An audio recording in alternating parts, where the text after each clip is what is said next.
नमस्कार, मैं शैली मिश्रा आप सभी दर्शकों का स्वागत करती हूं आज के हमारे इस विशेष कार्यक्रम में। हमारे दैनिक जीवन में अंतरिक्ष का बहुत ही महत्वपूर्ण योगदान है। चाहे वह कुछ भी हो, मौसम की भविष्यवाणी हो या फिर संचार सेवाएं हों। आज इसी संदर्भ में हमसे बात करने के लिए हमारे साथ बिरला इंस्टीट्यूट ऑफ टेक्नोलॉजी के स्पेस इंजीनियरिंग और रॉकेटरी डिपार्टमेंट के विभागाध्यक्ष डॉक्टर प्रियांक कुमार उपस्थित हैं। आपका बहुत बहुत स्वागत है सर। नमस्कार शैली, थैंक यू। सबसे पहले सर हम आपसे जानना चाहेंगे कि स्वतंत्रता के बाद जो अंतरिक्ष में आप उपलब्धियां देख रहे हैं या जो विकास देख रहे हैं उस पर आपके क्या विचार? स्वतंत्रता के बाद जो समस्याएं थी, कुछ बहुत जटिल समस्याएं थी, जैसे कि हमारे देश में जो इकोनॉमी था उसको बेटर करना, बहुत सारी भुखमरी की समस्याएं थी और कई प्रकार की समस्याएं देश के सामने पड़ी हुई थी, जिसमें से एक बड़ा इम्पॉर्टेंट चीज़ था जो था कि साइंस एंड टेक्नोलॉजी को हम किस तरीके से आगे बढ़ा सकते हैं। और उसमें कहीं ना कहीं हमारे देश में जो अंतरिक्ष विज्ञान था उसकी एक बहुत बड़ी आवश्यकता थी। तो इस बीच क्या हुआ, जो हमारे फाउंडर थे, जो भी जिन्होंने शुरू किया, जैसे विक्रम साराभाई या होमी भाभा, तो उनका विजन बहुत इम्पोर्टेंट था और बड़े ही प्रभावशाली व्यक्ति थे जी। तो उन्होंने इस चीज़ को खासकर जो या तो हम परमाणु विज्ञान कह लें या कहीं ना कहीं इसका काफ़ी ज़्यादा रिलेशन था हमारे रॉकेटरी साइंस के साथ, तो इस चीज़ को उन्होंने बढ़ाया, क्योंकि विक्रम साराभाई जहाँ वो पढ़े थे वहाँ भी उन्होंने काफ़ी एक्सपेरिमेंट वगैरह किया था। तो उनका एक विज़न था कि हम देश को किसी भी तरह साइंस एंड टेक्नोलॉजी में आगे बढ़ाएं जी। तो उसके तहत उन्होंने जो भारत सरकार है उससे काफ़ी सारी बातें की कि किस तरीके से हम इस चीज़ को आगे बढ़ा सकते हैं। लेकिन हाँ, कहीं ना कहीं अगर हम परमाणु की बात करते थे या किसी तरह के रॉकेट्स की बात करते थे, तो जो सरकार थी उस वक्त उन्हें ये भी था कि कहीं ऐसा ना हो कि इससे कुछ प्रॉब्लम ना हो या इस तरीक़े का कुछ भी समस्याएँ हमारे पड़ोसी देश से ना आए। तो इस तरीके से एक शांति के रूप में रॉकेट का इस्तेमाल करना ये बड़ा आवश्यक था। अगर रॉकेट हमें बनाना है तो जो भी उसके फ्यूल्स लगेंगे या जो भी उसके स्ट्रक्चर्स होंगे, तो उसके लिए ज़रूरत थी पैसों की, पैसा हमें चाहिए था। तो वो हमारे पास पहले से ही किसी न किसी कारणवश कमी चल रही थी और बहुत सारे अदर थे ऐसे चीज़ थे जिस पे कि हम लोग को ज़्यादा फोकस करना था। तो जिस तरीके से विक्रम साराभाई ने इस चीज़ की शुरुआत की और नासा के साथ उन्होंने मदद लिया, तो स्लोली उस चीज़ से आगे धीरे धीरे हम लोग बढ़ना शुरू किए। और 1962 में INCOSPAR, Indian National Committee for Space Research की स्थापना हुई और लेटर ऑन उसी को कन्वर्ट किया गया 1968 में इसरो के रूप में। फिर जाके हम इसमें आगे बढ़ पाए। तो धीरे धीरे इसके लिए एक स्पेशल डिपार्टमेंट ऑफ स्पेस बनाया गया, उसके लिए बजट एलोकेशन हुआ और ये सारी चीज़ें होती होती आज के डेट में हम अंतरिक्ष विज्ञान में जिस जगह पे स्टैंड कर रहे हैं, शायद बड़े से बड़े देश लोहा मानते हैं इस बात का कि हाँ, भारत विज्ञान में काफ़ी आगे बढ़ रहा है। जी बिल्कुल, बात तो है।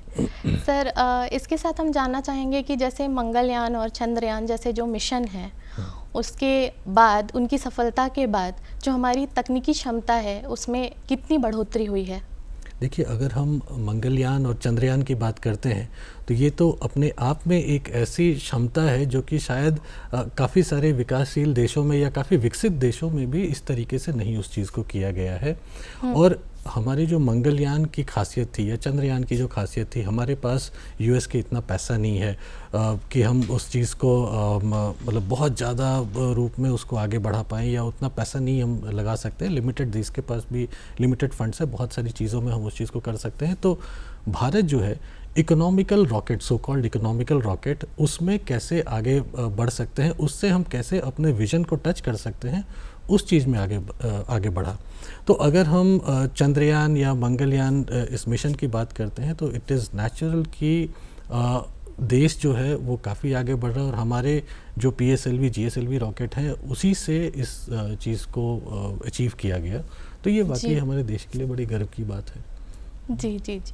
तो सर जैसे कि बात हो रही है अभी इसरो की, हमने अभी जैसे बात की, तो सर हम जानना चाहेंगे कि अभी एक मुद्दा है जो इसरो के सामने है, वो स्पेस डेब्रिस का, उसके बारे में सर कुछ बता पाएंगे हमें कि उससे किस तरह से इसरो निपटेगा आने वाले समय में? ये एक बहुत ही बेहतरीन सवाल है और मैं इस सवाल का ज़रूर आपको उत्तर देना चाहूँगा, क्योंकि ये बहुत बड़ी समस्या जो है ये विश्व के सामने चुनौती है। क्योंकि डेब्रीज जो है, हम सारे देश कोशिश कर रहे हैं कि उस चीज़ को हम आज अपना रॉकेट ऊपर छोड़ रहे हैं। भारत से आप मान लीजिए कि साल में हम अगर 20 से 25 रॉकेट भी ऊपर भेज रहे हैं, उसके साथ में बूस्टर्स लगे होते हैं, उसके साथ और भी बहुत सारी चीज़ें होती हैं, उसके प्लेट्स होते हैं जो कहीं ना कहीं जब अंतरिक्ष में जाता है तो उसके चारों तरफ वो घूमता रहता है। अभी उस घूमने के क्रम में अगर मान लीजिए स्पेस डेब्रीज हमारा किसी दूसरे देश के रॉकेट के सामने वो आ गया, तो जो गति है वहाँ पे, वो गति कोई हमारे कार की गति या साइकिल की गति या मोटरसाइकिल की गति नहीं है, वो गति किलोमीटर पर सेकंड में है। तो अगर वो गति, क्योंकि सर्कुलर ऑर्बिटल वेलोसिटी जिससे वो उसका परिक्रमा कर रहा है या उससे भी थोड़ा सा ज़्यादा, तो वो गति का ऑर्डर होता है करीबन 7 से 8 किलोमीटर प्रति सेकंड। तो वो 7 से 8 किलोमीटर प्रति सेकंड में अगर वो किसी और देश के रॉकेट के साथ टकरा गया या कुछ ऐसा हो गया तो बहुत भारी क्षति हो सकती है। तो अब समस्या है हमारे पास कि जितने कई सालों से इस चीज़ का परीक्षण किया जा रहा है और जितने डेब्रीज जमा हो गए हैं, वो अगर हमारे सैटेलाइट के साथ टकराते हैं तो सैटेलाइट को नष्ट कर सकते हैं, रॉकेट्स के साथ टकराएंगे तो उनको नष्ट कर सकते हैं। तो फिलहाल तो कोई बहुत कारगर मैकेनिज़्म अभी भी नहीं सामने आ पाया है, लेकिन हाँ, नासा, इसरो कुछ मिलके ये लोग काम कर रहे हैं जिससे कि हम लोग कोशिश करें, क्योंकि अगर हमें पकड़ना है, उस डेब्रीज को पकड़ना है, तो हमारी जो रिलेटिव वेलोसिटी जो उसको पकड़ेगा उसकी भी वेलोसिटी इतनी होनी चाहिए ताकि उसके बिल्कुल सामने आके उसको कैप्चर करके वापस लेके आ पाए। तो कुछ स्टार्टअप्स हैं, IISc बैंगलोर में एक स्टार्टअप है जो कि इस पे काम अभी उन्होंने शुरू किया है। ये मुझे पता नहीं वाकई कि कितना आगे बढ़ चुका है वो काम उसमें, लेकिन अभी तक कुछ इस तरह से बातें नहीं आई हैं। पर ये काम इतना आसान नहीं है, बहुत ही चैलेंजिंग टास्क है। इसरो के लिए भी ये एक बहुत मेजर चैलेंज है। तो कहीं ना कहीं इस चीज़ पे ख्याल रखना होगा और इसका कुछ ना कुछ सोल्यूशन निकालना होगा हम लोगों को। जी सर, इसरो अपनी कॉस्ट इफ़ेक्टिवनेस के लिए जाना जाता है। तो जब अंतरिक्ष जैसे क्षेत्र की हम बात करते हैं तो इतने बड़े क्षेत्र में इसे कैसे प्रबंधित किया जाता है? अगर हम इसरो कॉस्ट इफेक्टिवनेस की बात करेंगे तो मैंने जैसे पहले भी आपको बताया कि बजट लिमिटेड है, काम हमें उसी लिमिटेड बजट के अंदर ही करना है। तो अब जो चीज़ें हमारे पास होंगी हम तो उसी से अपने मिशन को अचीव करेंगे। जैसे हमने पहले जैसा बताया आपको कि काफ़ी हैवी फ्यूल्ड रॉकेट, उसको अगर हम यूज़ करेंगे चंद्रमा के मिशन के लिए या मंगल के मिशन के लिए, ज़रूर पॉसिबल है, लेकिन उसमें जितना इन्वेस्टमेंट है, millions of dollar, billions of dollar invest हो रहे हैं, तो कहीं ना कहीं उस इन्वेस्टमेंट पे भी तो हमारा कंट्रोल रखना है, क्योंकि सारी चीज़ें हम अगर स्पेस के लिए ही इस्तेमाल करने लगे तो हमारी और योजनाओं का क्या होगा, ये एक बड़ा इंपॉर्टेंट चीज़ है। और इसी तरह से सरकार अपने बजट का ख्याल रखती है कि किस में किसका एलोकेशन कितना होना चाहिए। उस हिसाब से हमारे पास जो भी अवेलेबल रिसोर्स है उससे हम अपने जो मिशन है उसको अचीव कर रहे हैं। तो हमारे जो GSLV थे या MK3 रॉकेट्स हैं जो कि काफ़ी इकोनॉमिकल रॉकेट्स हैं, उसको ही हम कोशिश करते हैं अपने मिशन को सक्सेस करने का उससे। दूसरी एक बड़ी इंपॉर्टेंट चीज़ है कि जो कंसेप्ट आजकल आ गया है वो है reusable launch rockets, reusable launch vehicles so called हम लोग कहते हैं, कि रॉकेट्स ऊपर गए, ऊपर जाके वो अपना काम किए और उसी के माध्यम से उनको रिटर्न भी लेके आना है। तो उस रॉकेट को हम रीयूज़ कर पाएँ, ये कॉस्ट इफेक्टिवनेस का एक बहुत बड़ा स्रोत होगा। और दूसरा जो शायद आपने रिसेंट में सुना होगा, जो reusable launch vehicle so called Pushpak की जब हम बात करते हैं, तो पुष्पक एक ऐसा व्हीकल है जो कि रॉकेट्स के साथ, रॉकेट की मदद से ऊपर जाएगा, स्पेस स्टेशन पे जाएगा और फिर वो अपना काम करके बिल्कुल प्लेन की तरफ वापस आ जाएगा। तो ये भी एक रियूजेबल लॉन्च व्हीकल का कंसेप्ट है। अच्छा जी सर, जैसे कि अभी हम देख रहे हैं अंतरिक्ष के क्षेत्र में जो वैश्विक प्रतिस्पर्धा की अगर बात करें तो भारत को आप कहाँ देखते हैं अभी? देखिए, भारत तो हमारे नज़र में तो सबसे ऊपर ही है। फिर भी अगर कंपटीशन की बात करेंगे तो, क्योंकि देखिए मैं इसलिए इस बात को कह रहा हूँ, जब आपने बात की 1947 की स्वतंत्रता के बाद, तो 70-75 साल में अगर कोई देश इस तरह की चीज़ें अचीव कर रहा है तो ये एक बहुत बड़ी चीज़ है। क्योंकि पहले हम गुलामी से निकल के आ रहे हैं, तो 70-75 साल में अगर हम इतनी चीज़ें अचीव कर रहे हैं साइंस एंड टेक्नोलॉजी में, तो हमारे लिए तो मैं तो समझता हूँ, अगर एक टेक्नोलॉजिकल आदमी से आप पूछिएगा, मैथमेटिशियन से पूछिएगा, तो ये ग्रेडियंट के हिसाब से आप देखिए तो शायद हम बहुत आगे हैं। लेकिन फिर भी जो वास्तविक रोल जो है, यूएसए, रशिया हमेशा काफ़ी अच्छा उनका रहा है, काफ़ी उन्होंने काफ़ी प्रगति की है इस क्षेत्र में। उसके अलावा फ्रांस, यूके, इनका भी काफ़ी बड़ा योगदान रहा और इन्होंने भी काफ़ी, इनफैक्ट हम आपको बताएं कि कमिटी फॉर स्पेस रिसर्च कोस्पार जो है सबसे पहले फ्रांस के द्वारा ही यूरोपियन कंट्रीज़ में शुरू किया गया था। बाद में 1962 में इनकोस्पार की स्थापना हुई थी, जो कि इंडियन नेशनल कमेटी थी। तो नेचुरल है कि हम कहीं पीछे नहीं हैं। हाँ, जिस तरीके से हम आगे बढ़ रहे हैं और हम ज़रूर आशा करते हैं कि आने वाले समय में 2047 तक विकसित भारत के सपना को हम ज़रूर पूरा कर पाएंगे, ये मेरा पूर्ण विश्वास है। जी, बेहतर। सर, जैसे कि अब बात करते हैं बिरला इंस्टीट्यूट ऑफ टेक्नोलॉजी की, तो वहाँ पे जो स्पेस इंजीनियरिंग और रॉकेटरी डिपार्टमेंट है, अभी उसमें और कौन सी ऐसी नई तकनीकें विकसित की जा रही हैं जो आने वाले समय के लिए बेहतर होंगी? ये आपने जो मेरे से प्रश्न पूछा है मेरे दिल के बड़ा करीब है और मैं इसका उत्तर ज़रूर देना चाहूँगा, क्योंकि जो बिरला इंस्टीट्यूट ऑफ टेक्नोलॉजी में स्पेस इंजीनियरिंग एंड रॉकेटरी विभाग है, ये विभाग 1962 में ही कंसेप्चुलाइज कर लिया गया था। इनफैक्ट 1961 में ही इसकी बातचीत शुरू हो गई थी और 11 फरवरी 1962 न्यूयॉर्क टाइम्स के एक प्रेस रिलीज़ में बिरला जी ने, जो हमारे श्री BM बिरला थे, उन्होंने एक प्रेस रिलीज़ दिया और उसमें कहा कि वो इंडिया का पहला रॉकेट सेंटर स्टैब्लिश करेंगे रांची में, जिसमें कि उन्हें HEC की भी मदद लेनी थी। उस वक्त HEC काफ़ी बूम पर था, तो उसकी मदद लेनी थी और उन्होंने कहा कि वो $2 मिलियन उस वक्त इन्वेस्ट करने वाले थे उस चीज़ के लिए। बहुत बड़ी बात थी और ये रॉकेटरी डिपार्टमेंट देश का पहला डिपार्टमेंट था जहां रॉकेट्स की testing, solid rocket propulsion, liquid rockets की टेस्टिंग, ये सारी चीज़ें 1965 में 64 में डिपार्टमेंट की स्थापना हुई और 65-66 में ये सारी चीज़ें शुरू हो गई। तो आप ये समझ लीजिए कि हमारे देश में बिरला प्रौद्योगिकी संस्थान में ये रॉकेट्स की पढ़ाई और रॉकेट्स की टेस्टिंग ये 1966 में हमने कर लिया था। इसरो 1968 में फॉर्मली आया था। जी। तो इसका एक अपना हिस्ट्री रहा है, अपनी लेगेसी है, जिसके माध्यम से हम लोग काफ़ी प्रोग्रेस किए। 1968 में ministry of science and technology की तरफ से एक प्रोजेक्ट दिया गया था BIT मेसरा को, जिसमें कि वेदर मॉडिफिकेशन रॉकेट्स बनाने थे, सिंगल स्टेज, डबल स्टेज। तो BIT मेसरा ने 33 रॉकेट्स जिनका नाम स्वाति रखा था, उन्होंने बनाया, हमारे रिसर्चर्स ने बनाया और इसकी टेस्टिंग होराप जंगल पास में है, BSF रेंज है हज़ारीबाग में, वहाँ पे, और चांदीपुर, यहाँ से हम लोग रॉकेट ले जाते थे, चांदीपुर ले जाके टेस्टिंग किए हैं उनकी। तो बड़ा ही सक्सेसफुल ये टेस्टिंग हुआ था वहाँ पे और लेट 70s में इस चीज़ की टेस्टिंग वगैरह हमने की थी, तो काफ़ी सक्सेसफुल रहा था। तो आने वाले जो भी टेक्नोलॉजी के साथ जैसे हम लोग अपग्रेड किए, तो हम लोग अभी भी BIT मेसरा एकमात्र ऐसा इंस्टीट्यूट है जहाँ पे कि हाइब्रिड रॉकेट की टेस्टिंग्स की जा रही है। तो आज के डेट में हम लोगों ने हाइब्रिड रॉकेट्स पे काफ़ी काम किया है। उसके अलावा सॉलिड रॉकेट्स जो हमारे होते हैं उसकी भी काफ़ी टेस्टिंग हुई है। हमारे पास लिक्विड रॉकेट की फैसिलिटी है। किसी भी एजुकेशनल इंस्टीट्यूशन में इस तरह की फैसिलिटी आपको नहीं मिलेगी। बहुत हाल ही में हमारे IIT चेन्नई के बच्चे BIT मेसरा में आके अपने रॉकेट्स की टेस्टिंग किए थे। तो ये फैसिलिटी हर जगह अवेलेबल नहीं है।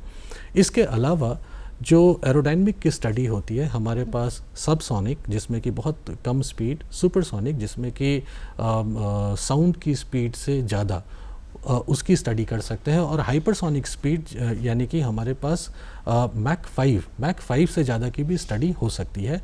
उसके अलावा हमारे पास कंप्यूटेशनल फ्लूइड डायनेमिक्स के लिए भी सॉफ्टवेयर्स हैं। हमारे पास एम्पल फैसिलिटी है। BIT मेसरा ने कल ही हाई परफॉर्मेंस कंप्यूटिंग का इनॉग्रेशन किया है। हमारे पास DST पर्स से एक फ़ंड आया था जिसके माध्यम से हमने HPC का प्रोक्योरमेंट किया है और उससे हमारे डिपार्टमेंट को भी काफ़ी ज़्यादा सहायता मिलने वाली है। तो जो भी नए टेक्नोलॉजी है, इनफैक्ट आपको मैं ये भी बता दूं कि जो रिसेंट टेक्नोलॉजी है AI एंड ML, उसका स्पेस साइंस में कैसे यूज़ किया जा सकता है, कैसे उपयोग हो सकता है, उसके लिए हमने एक नया सब्जेक्ट डिवाइस करके और उस चीज़ को हम लोग एज अ ओपन इलेक्टिव देने वाले हैं, ताकि बच्चों को समझ आए कि आर्टिफिशियल इंटेलिजेंस और मशीन लर्निंग से हम स्पेस प्रॉब्लम कैसे सॉल्व कर सकते हैं। अच्छा सर, जैसे कि आपने कहा अभी ये मैक क्या होता है और इसकी गणना किस प्रकार जी हाँ, ज़रूर बताना चाहेंगे आपको कि मैक नंबर जिसको हम कहते हैं, अक्सर सुनते हैं कि मैक क्या होता है। तो मैक नंबर जो होता है, कोई भी वस्तु की स्पीड, उसका रेशियो हम लेते हैं जो साउंड स्पीड होता है उसके साथ। अभी साउंड स्पीड जो होता है, अगर मैं थोड़ा सा टेक्निकल डिटेल में आपको बताऊं तो साउंड जी। स्पीड जो होता है वो कहीं जी। भी टेम्परेचर पे डिपेंडेंट रहता जी। है। तो अगर हमारा टेम्परेचर ग्राउंड पे 25 डिग्री सेंटीग्रेड है तो उसके हिसाब से जो हमारी साउंड की स्पीड आती है वो करीबन मान लीजिए 330 मीटर प्रति सेकंड आती है। उसका अगर हम रेशियो उस वस्तु की वेलोसिटी से करेंगे तो उसको हम कहते हैं मैक नंबर। बेसिकली जो हमारे टर्म से कहते हैं speed of flow velocity divided by speed of sound. लेकिन जब हम काफ़ी हाई एल्टीट्यूड पर चले जाएंगे तो टेम्परेचर बहुत कम हो जाता है। तो टेम्परेचर कम होने के कारण आपका लोकल स्पीड ऑफ साउंड कम हो जाएगा, तो उस जगह पे मैक नंबर आपको उतना ही रखना पड़ेगा जितनी टेस्टिंग हमें ज़मीन पे करनी है। तो थोड़ा सा डिटेल्ड है पर ये वास्तविकता है और यही मैक नंबर होता है। जी सर, और जैसे कि अभी बातों बातों में आपने एक जिक्र किया हाइब्रिड रॉकेट के बारे में, तो हम दर्शकों को और हम जानना चाहेंगे कि ये क्या होता है, इसके बारे में अगर बता पाएँ तो। बिल्कुल। जो हमने शुरुआत की थी, मैं तो आपको बताना चाहूँगा कि जो दिवाली रॉकेट्स होते हैं, जो रॉकेट्स हम बाज़ार से ख़रीद के लाते हैं, वो भी तो रॉकेट ही हैं, उनका भी काम उसी तरह जाने का है। तो दिवाली रॉकेट्स में हम उसमें बारूद भरते हैं, कुछ मेटालिक पाउडर होता है, कुछ ऐसे केमिकल रहते हैं जिसमें ऑक्सीजन की मात्रा काफ़ी ज़्यादा रहती है। तो उससे क्या होता है कि हमें फ्यूल भी मिल गया और हमें ऑक्सीजन भी मिल गया। तो ये दोनों के माध्यम से उस रॉकेट को एडिशनल ऑक्सीजन की ज़रूरत नहीं है। उसी तरह इसे हम कहते हैं सॉलिड रॉकेट प्रोपेलेंट, यानी कि अगर हम फ्यूल और ऑक्सीडाइज़र को एक साथ मिक्स कर दें तो ज़मीन पे तो उसको जला ही सकते हैं, साथ ही क्योंकि बर्निंग के लिए हमें ऑक्सीजन की ज़रूरत होती है। तो अगर बहुत हाई एल्टीट्यूड पे चले जाएंगे, वहाँ ऑक्सीजन की कमी है, वहाँ एम्पल ऑक्सीजन नहीं है, तो वो ऑक्सीजन उसको केमिकल के माध्यम से मिल जाता है। तो उस तरीके से सॉलिड रॉकेट प्रोपल्शन वो काम करता है, सॉलिड रॉकेट्स वो होते हैं जी। पर अभी क्या है कि एक इम्पॉर्टेंट चीज़ ये होता है कि सॉलिड रॉकेट्स को हम कंट्रोल नहीं कर सकते हैं, वो फायर एंड फॉरगेट है। आप अगर उसमें एक बार इग्निशन लगा दिए तो आप उसको बुझा नहीं सकते हैं। तो ये एक बहुत जटिल काम है कि उसके साथ हम क्या करें, क्योंकि फिर कंट्रोल के बाहर वो चीज़ हो जाती है। तो इसके लिए जो कंसेप्ट आया वो था हाइब्रिड रॉकेट, यानी रॉकेट के अंदर हमारा फ्यूल ऑलरेडी पड़ा हुआ है और लिक्विफाइड स्टेज में उसके ऊपर से हम ऑक्सीजन डालते हैं जी। तो ऑक्सीजन अगर हम बाहर से डाल रहे हैं तो बाहर से डालने के कारण उसके बर्निंग तो हो रही है, पर अगर हमें कंट्रोल करना है तो हम ऑक्सीजन की लाइन को कट कर देंगे। कट करने के कारण क्या होगा कि वो हमारा रॉकेट चलना बंद हो जाएगा। तो आप अपनी मर्ज़ी से उसको स्टार्ट स्टॉप कर सकते हैं। तो अगर आप स्पेस में हैं कहीं पे और आपको अगर अपने सैटेलाइट को या जो भी हमारे लॉन्चर्स हैं या जो भी व्हीकल्स हैं उसको अगर थोड़ा सा मूव करना है, थोड़ा सा नॉर्मल स्पीड इजेक्शंस वगैरह देने हैं, एक्सेलरेशन देना है, तो आप स्टार्ट करके स्टॉप कर दीजिए। तो उस तरीके से यानी इंटरप्टिव स्टार्ट एंड स्टॉप हम कर सकते हैं, जो कि सॉलिड रॉकेट में नहीं है। ये सुविधा जो है वो लिक्विड रॉकेट और हाइब्रिड रॉकेट में होती है। सबके अपने अपने प्रॉस एंड कॉन्स होते हैं, जिसके तहत हम लोग किस स्टेज में क्या यूज़ करना है उसको डिसाइड करते हैं। जी सर, हम जानना चाहेंगे आपके विचार की अंतरिक्ष और विकास के बीच में जो संबंध है उसे आप किस प्रकार देखते हैं कि अंतरिक्ष जैसे विकास जो हो रहा है हमारे भी इस क्षेत्र में अंतरिक्ष में, उसका क्या उसमें योगदान है, और या आप उसे किस नज़र से देखते हैं? देखिए, अंतरिक्ष के विकास को तो काफ़ी पहले इस चीज़ को देखा गया था, क्योंकि हमें याद है जब हम छोटे हुआ करते थे, हम लोग बचपन में, एक बड़ा ही इम्पोर्टेंट प्रोग्राम आता था कृषि दर्शन। शायद आपके दूरदर्शन का सबसे पुराना कार्यक्रम वो रहा होगा जहाँ तक मेरी नॉलेज है। और कृषि दर्शन को जो शुरू किया गया था तो एक ये था कि जो हमारे फार्मर्स हैं तो उन फार्मर्स को उससे फ़ायदा हो। लेकिन वो प्रोग्राम चलाने के लिए इम्पॉर्टेंट था कि सैटेलाइट ऊपर पहुंचना चाहिए। सैटेलाइट कैसे पहुंचेगा? वो हमारे रॉकेट्स की मदद से पहुंचेगा। तो नेचुरल है कि डिफरेंट फील्ड्स में, बहुत सारे अलग अलग क्षेत्रों में हम कैसे स्पेस का यूटिलाइजेशन कर सकते हैं। इसलिए मैंने पहला एग्जांपल आपको कृषि का दिया कि एग्रीकल्चर में हम बहुत तरीके से उस चीज़ को यूज़ कर सकते हैं। उसके अलावा आपको एटमॉस्फेरिक स्टडी, यानी कि हमारे बारिश होना या नेचुरल डिज़ास्टर जैसे फ्लड आना या भूकंप से रिलेटेड, इस तरह की स्टडीज़ रिमोट सेंसिंग डिपार्टमेंट इस चीज़ की काफ़ी यूज़ कर सकते हैं। तो इस तरीके से इसके अलावा अगर हम डिफेंस के सेक्टर में देखेंगे, वहाँ भी हमारा स्पेस का बहुत ज़्यादा यूटिलाइजेशन है। इलेक्ट्रॉनिक आज के डेट में हम लोग 5G 6G की बात कर रहे हैं, तो वो तो हमारे सैटेलाइट की मदद से ही हो रहा है। तो इस तरीके से डेवलपमेंट के फील्ड में स्पेस का बहुत बड़ा यूटिलाइजेशन है। और आने वाले समय में अगर हम ये सोचें कि हमें डेवलपमेंट के फील्ड से जैसे कि आर्टिफिशियल सन या इस तरह की बहुत सारी चीज़ें हैं, कंसेप्चुलाइज हो रही हैं। अगर इन चीज़ों को देखना है तो शायद स्पेस एक बहुत ही इनॉर्मस फील्ड है जिसमें बहुत सारी चीज़ हैं, बहुत सारी चीज़ों को एक्सप्लोर किया जा सकता है, एक्सप्लोरेशन की कमी नहीं है। तो आप कितना स्पेस का इस्तेमाल कर सकते हैं वो हमारे इंजीनियर्स, वो हमारे जो सो कॉल्ड इनोवेटिव जो आइडियाज़ हैं, हमारे बच्चे जो आजकल बहुत ज़्यादा इनोवेटिव आइडियाज़ प्रोड्यूस कर सकते हैं, ये सब मतलब सबको मिल के इस विषय में सोचना होगा। ये बड़ा इम्पोर्टेंट, स्पेस ओपन है। जी सर, जैसे अभी डेवलपमेंट की बात की आपने, तो हम ये जानना चाहेंगे कि देश के विकास में अंतरिक्ष का क्या है मतलब महत्वपूर्ण योगदान। सर आप बता पाएँ हमें तो बहुत। देखिए, देश के विकास में जैसे कि मैंने आपको पहले भी बताया कि देश के विकास में स्पेशली एग्रीकल्चर के फील्ड में हमने बताया कि ये बहुत इम्पॉर्टेंट है और स्पेस तो लिमिटेड नहीं है ना। तो अगर हम अपने भारत देश को अगर फोकस करते हैं तो हमने कई सारे जो PSLV की मदद से बहुत सारे सैटेलाइट्स को, खासकर हमारे कम्युनिकेशन की चीज़ों को, इस टेक्नोलॉजी को आगे बढ़ाने में हमारे काफ़ी सैटेलाइट्स ने मदद किया है जी। तो ये एक बिल्कुल भारत के लिए तो बहुत इम्पोर्टेंट चीज़ है स्पेस। और तभी जितने डेवलपमेंट्स हो रहे हैं या हम जितना फोकस कर रहे हैं, जितना इन्वेस्टमेंट कर रहे हैं स्पेस सेक्टर में, यही एक रीज़न है कि हमारा देश आगे बढ़ पाए, उन्नति कर पाए। जी सर, हम बात करेंगे अगर बिरला इंस्टीट्यूट ऑफ टेक्नोलॉजी की, तो अभी आने वाले समय में विभाग को और बेहतर बनाने के लिए संस्थान की क्या योजनाएं हैं? जी बिल्कुल, अभी रॉकेटरी विभाग की अगर हम बात करते हैं तो रॉकेटरी विभाग में हमारे पास कुछ प्रोजेक्ट्स अभी भी आए हुए हैं, इसरो और DRDO से, दोनों जगह से आए हुए हैं। एक DST की तरफ से हमें प्रोजेक्ट दिया गया है जिसमें कि हमें क्लोज सर्किट विंड टनल बनाना है। तो ये ईस्टर्न इंडिया में शायद ये फैसिलिटी बिल्कुल नहीं है और कुछ भारत देश में भी बहुत लिमिटेड फैसिलिटी है ये। तो विंड टनल का एस्टैब्लिशमेंट हम लोग करेंगे। उसके अलावा जो फ्यूल्स हैं हमारे, जो रॉकेट फ्यूल्स होते हैं, उनसे काफ़ी पोल्यूशन होता है। तो उसके लिए DRDO की तरफ से हमारे डिपार्टमेंट को कुछ ग्रांट दिया गया है, कुछ फंडिंग दी गई है और उस फंडिंग के मदद से हम लोग ग्रीन प्रोपेलेंट पे काम कर रहे हैं, जिससे कि जो भी हार्मफुल हैज़ार्डस चीज़ हैं वो सारी चीज़ों को हम लोग मिनिमाइज़ कर पाएँ। तो ये ग्रीन प्रोपेलेंट के ऊपर काम हो रहा है।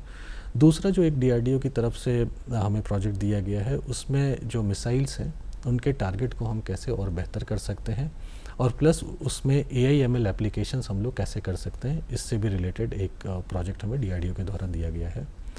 उसके अलावा एक प्रोजेक्ट जो मैं खुद ही हैंडल कर रहा हूँ, वो है जो पुष्पक विमान है, जो पुष्पक रियूजेबल लॉन्च व्हीकल है।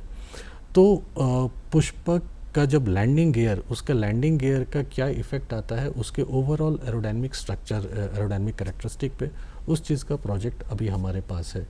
तो डिपार्टमेंट तो हमारा काफ़ी काम कर रहा है इस सारे फील्ड्स में। उसके अलावा हमारे संस्थान में भी बहुत बड़ी उपलब्धियां हुई हैं, जैसे कि मैंने आपको बताया कि बिल्कुल बीते दिन ही हमारे हाई परफॉर्मेंस कंप्यूटिंग का इनॉग्रेशन हुआ है, जो कि DST की मदद से इस्टेब्लिश किया गया। करीबन उसमें 4.5 करोड़ का इन्वेस्टमेंट रहा है, प्लस इंटायर फैसिलिटी 10 करोड़ में रेडी हुआ है। तो हमारे संस्थान में DST, CSIR, DRDO, इसरो काफ़ी योगदान है उनका हमारे infrastructure science and technology infrastructure को आगे बढ़ाने में। जी sir, Birla Institute of Technology के साथ कुछ स्टार्टअप्स भी हैं क्या आपके साथ जो इस क्षेत्र में काम कर रहे हैं? जी, मैं आपको इस विषय पे ज़रूर बताना चाहूँगा कि BIT मिश्रा में स्टार्टअप्स का जो कंसेप्ट था ये 1972 में ही शुरू किया गया था, जो कि सिडो के नाम से उस वक्त चालू हुआ था। स्मॉल स्केल इंडस्ट्रीज़ करके उसको स्टार्टअप को चालू किया गया था और जो हमारे एलुमनाई थे उनको एक कुछ नर्सरी शेड्स दिए गए थे ताकि उसमें वो इस तरह की चीज़ें शुरू कर पाएँ। उसके अलावा हमारे यहाँ science and technology entrepreneurship park की स्थापना भी 1984 या 85 के आसपास हुई थी।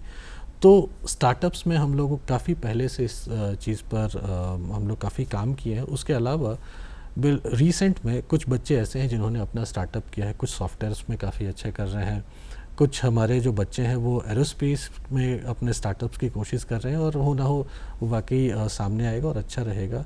तो इस तरीके से कुछ बच्चे रोबोटिक्स के स्टार्टअप्स में काम कर रहे हैं। तो सब अपना जैसा भी है वो जैसे इंक्यूबेट करके और जिस तरह से ग्रेजुएट करेंगे अपने स्टार्टअप्स को लेके, वो तो एक डिफरेंट एस्पेक्ट है, लेकिन हमारे संस्थान से काफ़ी ज़्यादा सपोर्ट मिलता है स्टार्टअप्स को आगे बढ़ाने के लिए। जो dean of research and entrepreneurship है उन्होंने काफ़ी सपोर्ट किया है इस चीज़ के लिए। जी सर, हम एक सवाल और आपसे पूछना चाहेंगे कि इस क्षेत्र में रुचि रखने वाले जो छात्र हैं उनके लिए आप कोई संदेश देना चाहेंगे या उन्हें बताना चाहेंगे कि इस क्षेत्र में क्या नए अवसर हैं जो उनके लिए आने वाले समय में सामने आएंगे? चलिए, मैं तो समझता हूँ कि आज के डेट में शायद कोई भी ऐसा नहीं है कि एरोस्पेस का विद्यार्थी ही एरोस्पेस पढ़ेगा, ये ज़रूरी नहीं है। आज की डेट में मल्टीडिसिप्लिनरी होना बहुत ज़रूरी है। तो इसके लिए हमने क्या किया कि हम जो हमारा डिपार्टमेंट था, पहले तो हम लोग काफ़ी लिमिटेड रखते थे, एरोनॉटिकल या एरोस्पेस के बच्चे ही हम लोग इनटेक में लेते थे। लेकिन हमने उसको ओपन कर दिया स्टार्टिंग फ्रॉम कंप्यूटर साइंस से लेके और सिविल डिपार्टमेंट के बच्चे। इनफैक्ट हमने एमएससी फ़िज़िक्स के लिए भी इस चीज़ को ओपन कर दिया, क्योंकि फ़िज़िक्स के बच्चे भी काफ़ी अच्छे होते हैं इन सारी चीज़ों में। तो मैं जिन्हें भी इंटरेस्ट है इस तरह की चीज़ों में, जिन्हें भी इंटरेस्ट है एरोस्पेस में, तो मैं डिफरेंट डिसिप्लिन्स के बच्चों को ज़रूर बताना चाहूँगा कि आप हमारे पास आइए। हमारे पास ऐसा नहीं है, हम बिल्कुल एलिमेंट्री सब्जेक्ट से शुरू करते हैं, क्योंकि हमारे जो प्रोग्राम्स हैं वो सिर्फ एमटेक और पीएचडी हैं। हमारे यहाँ बीटेक की कोर्स नहीं होती है। तो हम लोग बिल्कुल स्पेशलाइज्ड रिसर्च का काम करते हैं। तो जिन्हें इंटरेस्ट हो वो ज़रूर आए हमारे पास। हमारे जो एलिमेंट्री सब्जेक्ट्स हैं उससे हम पहले, चाहे वो किसी भी ब्रांचेस से होंगे, हम पहले उन्हें इस चीज़ के लिए तैयार कर देते हैं। प्रिलिमिनरी जो हमारे नॉलेज है उसको इम्पार्ट करते हैं। उसके बाद सेकेंड सेमेस्टर से हम स्पेशलाइजेशन में उन्हें डालते हैं, चाहे वो एरोडायनामिक्स का स्पेशलाइजेशन हो या रॉकेट प्रोपल्शन का हो या कंप्यूटेशनल फ्लूइड डायनामिक्स का हो। जी, वास्तव में अंतरिक्ष के क्षेत्र में हुई उपलब्धियां हमारे लिए बहुत ही गर्व का विषय है। हम आशा करते हैं कि इसी तरह हम ऊंचाइयां छूते रहें। आज इस कार्यक्रम में हमारे साथ जुड़ने के लिए और हमें इतनी महत्वपूर्ण जानकारी देने के लिए सर आपका बहुत बहुत धन्यवाद। Thank you. हम आशा करते हैं कि जल्द ही फिर किसी कार्यक्रम में मिलेंगे। तब तक के लिए नमस्कार। बहुत बहुत धन्यवाद।